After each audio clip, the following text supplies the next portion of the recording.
करोड़ों रुपया लेन देन हो रहा है और ये जेल जा रहे हैं, कैसे जा रहे हैं, क्यों जेल गए? करोड़ों रुपए के लेन देन कहाँ हो रहा है? बड़ी बात कह रहे हैं आप। तो इनकी ऑफिस, इनका सारा खर्चे, इनका जो बैनर, ये पोस्टर, ये हंगामा, ये एडवर्टीजमेंट कहां से हो रहा है? क्या घर से हो रहा है? क्या 500 पार्टियां जिनके पॉकेट में पैसा नहीं है वो कर रहे हैं? ये आम आदमी पार्टी का प्रचार जो करोड़ों करोड़ का बड़े बड़े होल्डिंग लग रहे हैं, बड़े बड़े स्ट्रीम मीडिया जो बिना पैसे का कोई प्रचार और कोई न्यूज नहीं दिखाती, वो ऐसे चल रहा है। बीजेपी वही कर रही है, कांग्रेस वही कर रही है, आम आदमी वही कर रही है। 500 पार्टियां, अहरा नेशनल पार्टी का प्रचार हो रहा है क्या? डॉक्टर दुआ का प्रचार हो रहा है क्या? कहीं पे होल्डिंग देखा क्या? कहीं पे पोस्टर देखा है क्या? हम भी 10 रुपया खर्च कर सकते हैं, लेकिन 10 रुपया खर्च कर सकते हैं। वो 1000 रुपया खर्च कर रहा है, वो 1000 कहता है नहीं आ रहा। सैलरी उन्होंने डबल ट्रिपल किया, उन्होंने जो है शराब का घोटाला किया, जेल गए। अभी इंक्वायरी चल रही है, बाकी का इंक्वायरी चल रही है, और कहते हैं पैसा नहीं है। पैसा नहीं है तो फिर ये सारा तामझाम कहां से आ गया?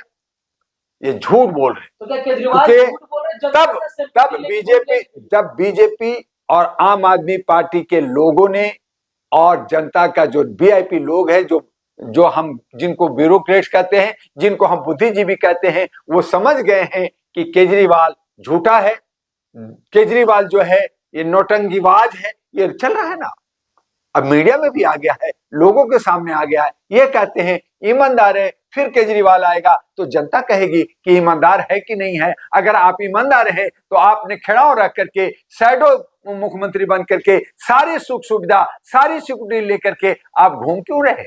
आप आम आदमी डॉक्टर दुआ जैसे बिना सिक्योरिटी, बिना किसी अंगरक्षक का घूमता है, काम करता है, ऐसे काम करके दिखाइए ना। आप अपने महताहत जितने भी एमएलए हैं, जितने भी मिनिस्टर हैं, जितने भी विभाग के लोग हैं, उनके साथ क्यों घूम रहे? किस हैसियत से घूम रहे? जब आपने मुख्यमंत्री नहीं है तो आम पब्लिक की तरह, या आप एक आम एमएलए की तरह, हमारे भारत के अंदर हजारों हजार एमएलए हैं जिनको लोग नहीं जानते, पहचानते नहीं। आजम मियां आजमगढ़ का जो एमएलए है, जो साइकिल पे चलता है, उसके पास जो है मोटरसाइकिल और कार नहीं है। आपके पास सारा कुछ कहां से आ गया? 4-4 गाड़ियां, सारी सुख सुविधा। आपके परिवार विदेशों में घूम रहे, बच्चे विदेश में पढ़ रहे, कहां से? तो फिर केजरीवाल, क्या इसका ऑडिट नहीं होना चाहिए? क्या इसकी जांच नहीं होनी चाहिए? तो ये सब जो है नेता लोग जो है, चाहे बीजेपी हो चाहे कांग्रेस हो, जो सत्ता में हो ना हो, ये सब एक दूसरे को सपोर्ट करते हैं, एक दूसरे पे दोषारोपण करते हैं, लेकिन हकीकत से पर्दा बाहर नहीं निकलता है। और नतीजा है कि जनता गुमराह होती है, जनता जो है उसके जाल में फंस जाती है, मकर जाल में फंस जाती है, और उसका हक अधिकार मारा जाता है, उसकी आर्थिक आजादी मारी जाती है, उसकी आजादी मारी जाती है, उसका सामाजिक भागीदारी और हिस्सेदारी मारी जाती है, उसका जो है एक बंटवारा, जो भागीदारी है वो खत्म होता है। और इसीलिए कहा कि आप इन तमाम चीजों को दरकिनार करो और अहरा नेशनल पार्टी इन्वेलप के साथ, एएनपी के साथ आओ, तुम्हें सही मुस्तकबिल मिलेगा, सही राह मिलेगा, और सही जो है सत्ता के साथ साथ दिल्ली का सही विकास होगा। करीब कुछ साल पहले आम आदमी पार्टी के नेता ने भी यही कुछ बोला था कि हम आम जनता के साथ जुड़े रहेंगे। आप भी आज वही बात कर रहे हैं।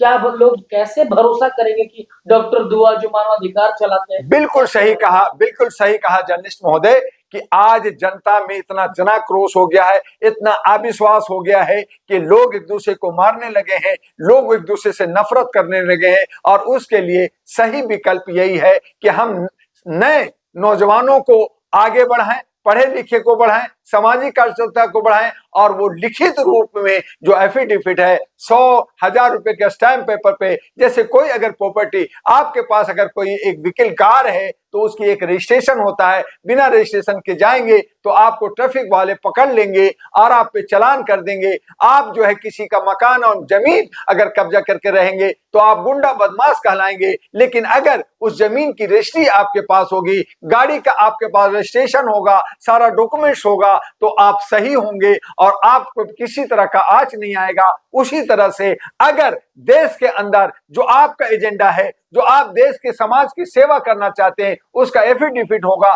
तो लोग विश्वास करेंगे। और अगर उस पे कोई गलत करता है तो उसका जवाबदेही होगी, उसकी चल अचल संपत्ति जब्त होगी, उसका सदस्यता खत्म होगा, उसकी पार्टी खत्म होगा, उसको पकड़ करके जनता मारेगी। और तब मैंने उसको और 2 कदम बढ़ करके कहा कि अब हमें मत जो है गुप्त मतदान की जरूरत नहीं है, अब खुल्लम खुल्ला मतदान हो, पारदर्शिता के लिए साथ हो और नाम और चेहरे और उसकी योग्यता के आधार पे वोटिंग हो। कोई भी आए मुझे कोई इतराज नहीं है, जो भी आएगा हम उसके साथ होंगे, हम उसके लिए लॉयल होंगे। अगर पूरी जनता अगर मोदी को पसंद करते हैं तो हम मोदी की जय करेंगे, अगर राहुल को पसंद करते हैं, अगर केजरीवाल को बाकी को पसंद करते हैं तो हम उसके लिए जयकार करेंगे। लेकिन ये गुप्त मतदान में ईवीएम में चोरी कर करके इन प्रकार कर करके गलत सलत नैरेटिव दे करके गलत सलत प्रचार करके लोगों को गुमराह कर करके और गलत गलत जो है इनडायरेक्टली अप्रत्यक्ष रूप से जो है रेवड़ी बांटते हैं कि हम आपको इतना देंगे, पैसा देंगे, छूट देंगे, तो ये घूस है। जनता को घूस देके जहां भ्रष्टाचार खत्म करने की बात आ रही है वहां आप भ्रष्टाचार को चरम सीमा पे खुद भ्रष्टाचार कर करके आप वोट लेकर के राजनीति करना चाहते हैं। तो इन तमाम चीजों को बदलना होगा, तभी हमारा भारत का लोकतंत्र और हमारा संविधान बचेगा, हमारा भारत जो है सुंदर बगिया बनेगा, विश्व विख्यात बनेगा, गुरु बनेगा और सोने की चिड़िया बनेगा। और इसके लिए अब जो जिम्मेदारी आ गई है, youth is power of Galaxy, युवाओं पे आ गई है। और युवा इस बात को समझें और किसी के पीछे जाने की जरूरत नहीं है। अपने में से अपने जनप्रतिनिधि, अपना एक लीडर, जैसे आप ग्रुप में क्लास में एक लीडर चुनते हैं, आप स्कूल और कॉलेज में लीडर चुनते हैं, उसी तरह से समाज और देश और राज्य को चलाने के लिए अपना एक लीडर जनप्रतिनिधि चुनिए और वो सही होगा, सही काम करेगा, आपके बीच में रहेगा और बाकी लोगों के बतौलेबाजी में और जुमलेबाजी से आप बाहर निकलिए, तभी आप आगे बढ़ेंगे। और उसके लिए एक विकल्प बनाया गया है, एक रास्ता दिया गया है और वो है अहरा नेशनल पार्टी एनपी, जो इन्वेलप लेकर के दिल्ली के 70 विधानसभा में 70 महिलाओं को उतारना चाहती है। अगर महिलाएं आगे नहीं आई तो कुछ हम पुरुषों को भी करेंगे, लेकिन 70 उम्मीदवारों को उतार कर करके हम बताएंगे कि किस तरह से ईमानदारी होती है, किस तरह से काम होता है और ये सब लिखित होगा। दोस्तों शायद आजाद भारत या पूरे दुनिया में ये कहा था कि शायद ये पहली बार किसी नेता ने कहा है कि हमारे जितने भी प्रत्याशी होंगे एफिडेविट होगा, इनफैक्ट पार्टी का होगा। तो आज तक इससे इस तरीके के चुनाव नहीं होते, क्या लगता नहीं डॉक्टर दुआ को पूरे तमाम जो बड़ी पार्टियां वो दबाने की कोशिश करेगी कि आपको डॉक्टर दुआ एक बड़ी मैसेज देने की कोशिश? बिल्कुल बिल्कुल सही कहा कि जब कोई भी आदमी अच्छाई की तरफ जाता है, अच्छा बोलता है, अच्छा करना चाहता है, तो उसके बहुत सारे दुश्मन होते हैं, उसके टांग खींचने वाले लोग होते हैं। मेरे भी बहुत सारे जो अच्छे दोस्त थे वो भी दुश्मन हो गए हैं, जिनकी सोच जो है वो फुअड़ है।